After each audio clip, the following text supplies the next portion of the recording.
Hello दोस्तों, तो कैसे हो यार आप लोग। आशा करते हैं आप लोग बहुत ज़्यादा मस्त होंगे। तो देख सकते हो यार, आज हम देखने वाले कक्षा 12 हिंदी के सबसे ज़्यादा महत्वपूर्ण संस्कृत श्लोक, ठीक है, जो कि पेपर में बार बार पूछे जाते हैं। ठीक है, पेपर में बार बार पूछे जाने वाले महत्वपूर्ण संस्कृत श्लोकों को देखेंगे। और यार ये 7 नंबर पे बोर्ड एग्जाम में पूछे जाते हैं। देख सकते हो महत्वपूर्ण संस्कृत श्लोक जो कि आपका यूपी बोर्ड का वायरल पेपर उस पर पूछे गए हैं। और कैसे आपको इनको देख सकते हो, कैसे आपको इनका अनुवाद और संदर्भ बोर्ड एग्जाम की कॉपी पे लिखना उसको भी बताएंगे। ठीक है, अगर इस ट्रिक को आप सीख लेते हो तो यार आपको बोर्ड एग्जाम में पूरे नंबर मिलेंगे। ठीक है, क्योंकि मेन जो होता है वो लिखने का तरीका होता है। ठीक है, मेन क्या होता है, लिखने का तरीका होता है। अगर आप लिखने का तरीका सीख जाते हो तो आपको पूरे 7 नंबर मिलेंगे, नहीं 5 और 6 लेके चले आओगे। ठीक है, तो आपको लिखने का पूरा तरीका सीखना है, कैसे लिखा जाता है। ठीक है, तो यार भाई प्लीज़ वीडियो को शुरू से लेकर आखिर तक जरूर देखना। आज हम देखेंगे 12th हिंदी 2024 के महत्वपूर्ण श्लोकों को। ठीक है, जो कि आपके बोर्ड एग्जाम में 7 नंबर पूरे पक्का कराएंगे। ठीक है, और ये पेपर में बार बार पूछे जाने वाले। ठीक है, तो वीडियो को आखिरी तक देखते रहना। तो देखो, पहला आपके इन दोनों को हम करके दिखाएंगे। ठीक है, और ये जो है आपका यूपी बोर्ड का वायरल पेपर से हम आपको दिखा रहे हैं। ठीक है, तो उस पे ये पूछे गए यूपी बोर्ड के वायरल पेपर पे, तो उसी से हम आपको पूरा बताएंगे कैसे संदर्भ लिखना है, कैसे अनुवाद लिखना है, जिससे 7 नंबर पूरे मिले। तो यार अगर चैनल पे नए हो तो चैनल को सब्सक्राइब और वीडियो को लाइक जरूर कर लेना। ठीक है, तो चलो शुरू करते हैं। तो देखो, आपसे प्रश्न किस टाइप से आएगा। आपको प्रश्न पूछा जाएगा कि दिए गए पद्यांशों में से किसी एक का संदर्भ हिंदी में अनुवाद कीजिए। ठीक है, आपको इन 2 पद्यांश, ये 2 पद्यांश या 2 श्लोक दिए जाएंगे। 2 श्लोक में बीच में अथवा लगा होगा। इन दोनों में से किसी एक का संदर्भ सहित हिंदी में अनुवाद करना होगा, जिससे आपको नंबर कितने मिलेंगे, 7 नंबर। ठीक है, दोनों में से किसी एक का करो, आपको 7 नंबर मिल जाएंगे। ठीक है, अब कैसे आपको करना है वो अब आपको पूरा बताएंगे। तो देखो, पहले वाले श्लोक का बताएंगे, फिर दूसरे का, और ट्रिक सीखनी कैसे संदर्भ लिखा जाता है, कैसे अनुवाद लिखा जाता है। ठीक है, तो देखो पहला पढ़ो, इन दोनों में से करना एक ही, लेकिन हम आपको दोनों करके बताएंगे। ठीक है, पहला है नमे रोचते भद्रम वह उलूकस्या विवेचनम आक्रुद्धस्य मुखम पश्य कथम क्रुद्धो भविष्यति। मतलब नमे रोचते भद्रम व उलूकस्या विवेचनम आक्रुद्धस्य मुखम पश्य कथम क्रुद्धो भविष्यति। मतलब कि नमे रोचते भद्रम, उलूक, यहाँ आपको देखो नाम से पता चलेगा उलूक।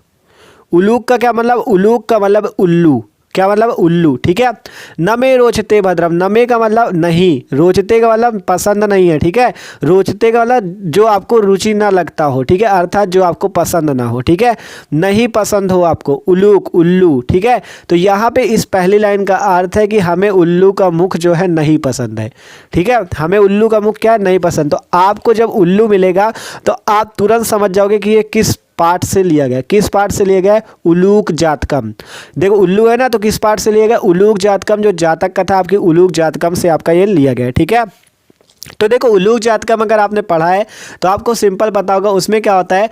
उसमें आपका जो सभी पक्षी लोग होते हैं वो क्या करते हैं, पहले इसका अर्थ समझ लो फिर बताए कैसे संदर्भ और अनुवाद लिखना है। जो पक्षी लोग होते हैं वो क्या कहते हैं कि भैया आपका हमने देखा मनुष्यों में भी राजा होता है, और जो जानवर होते पशु होते वो भी अपना राजा रखते हैं, जैसे शेर उनमें राजा है। लेकिन क्या पक्षियों में राजा क्यों नहीं है, अभी तक पक्षियों में राजा क्यों नहीं है, तो इस कारण से वो क्या करते हैं, उल्लू को अपना राजा बनाने के लिए सोचते हैं। ठीक है, उल्लू जो होता है उसे अपना राजा बनाने के लिए सोचते हैं। लेकिन तभी एक पक्षी आता है, वो क्या कहते हैं, नमे रोचते भद्रम। मतलब हमें उल्लू पसंद नहीं है, उल्लू को राजा जो आप लोग बना रहे हो ये हमें पसंद नहीं है, क्योंकि कहता है नमे रोचते, नहीं है, रोचते का मतलब हमें नहीं पसंद है। ठीक है, हमें नहीं पसंद है जो आप उल्लू को राजा बना रहे हो। क्यों नहीं पसंद, उसका दूसरी लाइन में अर्थ है आक्रुद्धस्य मुखम, क्योंकि आक्रुद्धम मुखम। ठीक है, आक्रुद्धस्य मुखम पश्य कथम क्रुद्धो भविष्यति।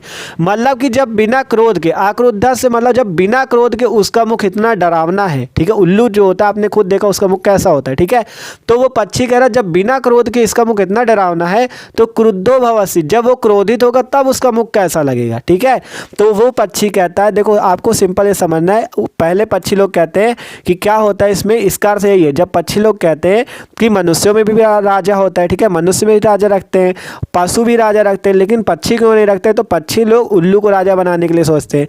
अब एक आपका पक्षी आ जाता है, वो क्या कहता है, ना रोचते भद्रम व उल्लूकस्या विवेचनम, मतलब हमें जो आप उल्लू को राजा बना रहे हो ये हमें पसंद नहीं। क्यों नहीं पसंद? क्योंकि अक्रुद्धस्य मुखम पश्य, मतलब जब बिना क्रोध के उसका मुख इतना डरावना है, तो कथम क्रुद्धो भविष्यति, जब वो क्रोधित होगा तब उसका मुख कैसा होगा।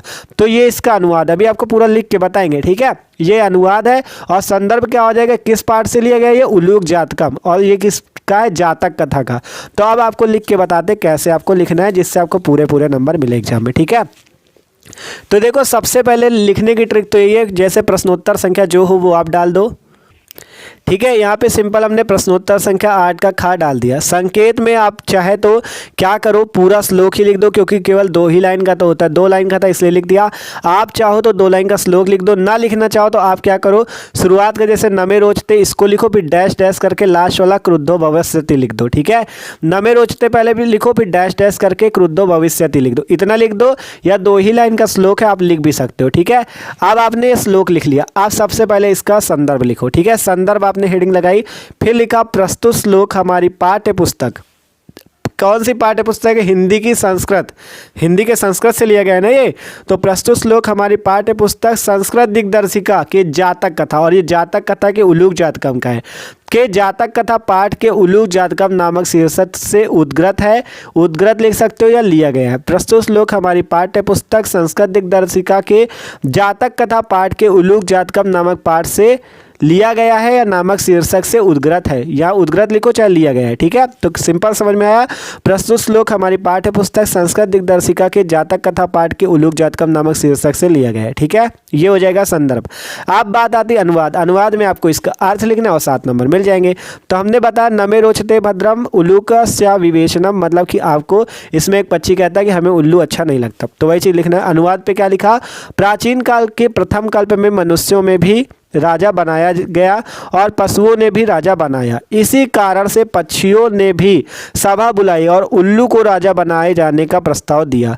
फिर एक पक्षी कहता है कि तुम लोगों का मुझे इस उल्लू को राजा बनाना ठीक नहीं लगता, ठीक है। उल्लू जो राजा बना रहे हो, इस उल्लू को राजा बनाना मुझे ठीक नहीं लगता, क्योंकि इस उल्लू का मुख जो है, देखो कह रहा इस उल्लू का मुख तो देखो, जब बिना क्रोध के ही इसका मुख ऐसा है, तो क्रोध के आने पर इसका मुख कैसे विकृत हो जाएगा। तो इस कारण से क्या करो, इसको राजा ना बनाओ। ये इसका पूरा अनुवाद आपको पहले ही समझा दिया गया था कि क्या है, मनुष्यों में भी राजा बनाया जाता, पशुओं में भी राजा बनाया जाता, लेकिन पक्षी में नहीं था। इस कारण से पक्षी लोगों ने एक सभा बुलाई और कहा उल्लू को राजा बनाओ। लेकिन तभी एक पक्षी कहता है उल्लू का मुख तो देखो कैसा है, इसको राजा बनाओगे ये हमें एकदम अच्छा नहीं लगता, जब बिना क्रोध के ऐसा इसका मुख है, जब क्रोध होगा तब इसका मुख कैसा होगा, तो ये हमें पसंद नहीं, इसको राजा ना बनाओ। तो इसका अनुवाद ये था, हमने लिख दिया, ठीक है। सिंपल आप देख सकते हो, प्राचीन काल के प्रथम कल्प में मनुष्य में भी राजा बनाया गया, पशुओं में भी राजा बनाया गया, इसी कारण से पक्षियों ने भी सभा बुलाई और उल्लू को राजा बनाए जाने के प्रस्ताव में एक पक्षी कहता है कि तुम लोगों का मुझे इस उल्लू को राजा बनाना ठीक नहीं लगता, क्योंकि इस उल्लू का मुख तो देखो, जब बिना क्रोध के इसका मुख ऐसा है, तो क्रोध के आने पर इसका मुख कैसा विकृत हो जाएगा।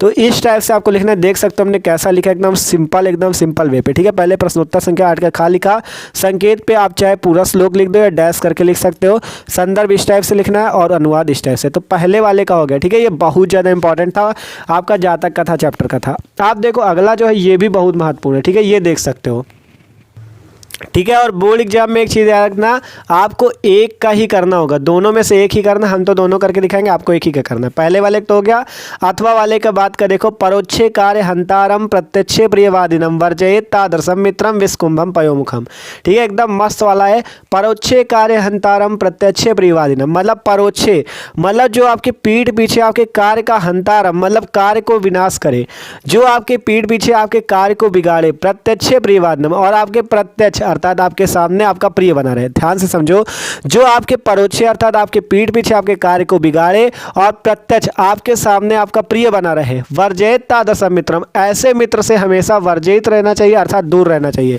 क्योंकि ऐसा मित्र जो होता है विस्कुंभम पयोमुखम, ऐसा मित्र जो होता है ऐसा मित्र जो होता है वो आपका एक घड़े में विष भरे हुए के समान होता है, ठीक है। तो इसका अनुवाद कैसे लिखना वो भी बताएंगे। और ये किस चैप्टर का है, किस पाठ का है, ये सुभाषित रत्नानी पाठ का, ठीक है, सुभाषित रत्नानी पाठ का है। तो इसका बताते कैसे लिखना है आपको, ठीक। ठीक है, देखो हमने यहाँ हेडिंग डाली प्रश्नोत्तर संख्या 8 का खा जो था।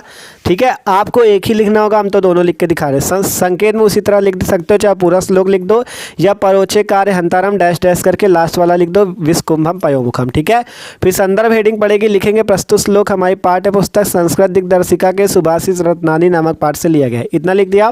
फिर अनुवाद हेडिंग पड़ेगी, इसमें लिखेंगे इस श्लोक में मित्रों के बारे में बताया गया है। इस श्लोक में क्या किया गया, मित्रों के बारे में बताया गया है कि पीठ पीछे आपके बने बनाए काम को खराब करने वाले। ठीक है, परोचे कार्य हंतारम मतलब पीठ पीछे आपके कार्य को बिगाड़ने वाले या कार्य बने बनाए कार्य को खराब करने वाले, और सामने प्रत्यक्ष प्रियवाद में, और प्रत्यक्ष आपके सामने क्या करे, आपका प्रिय बने, अर्थात सामने मीठा बोलने वाले मित्र को वैसे ही त्याग देना चाहिए। वर्जय मतलब वर्जित कर देना चाहिए, वैसे ही त्याग देना चाहिए। ठीक है, जैसे कि किसी घड़े के अंदर विष भरा हो, विष कुंभम कहा गया ना, विष भरा हो, और ऊपर के हिस्से में दूध, पयोमुखम, पयो का मतलब दूध। ठीक है, पयोमुखम का मतलब दूध, दूध लगा दिया जाता हो, जब उस घड़े को हम त्याग देते हैं तो ऐसे मित्र को भी हमें त्याग देना चाहिए। मतलब इसका मतलब यह है कि आपके पीठ पीछे जो आपकी बुराई करता हो या आपके कार्य को बिगाड़ता हो और आपके सामने आपका प्रिय बनता हो, ऐसे मित्र को सदा त्याग देना चाहिए, क्योंकि ऐसा मित्र जो है विष से भरे हुए घड़े के समान है, जिसमें ऊपर से क्या कर दिया जाए, दूध लगा दिया जाए थोड़ा सा।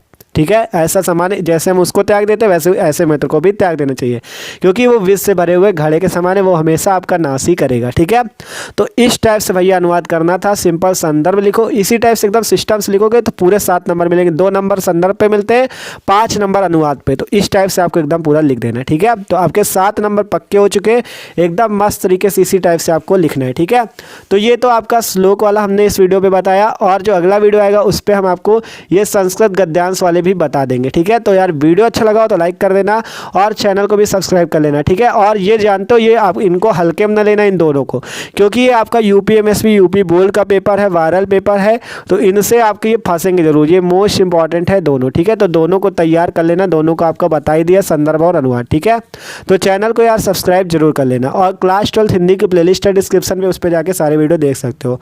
Okay, thanks for watching this video.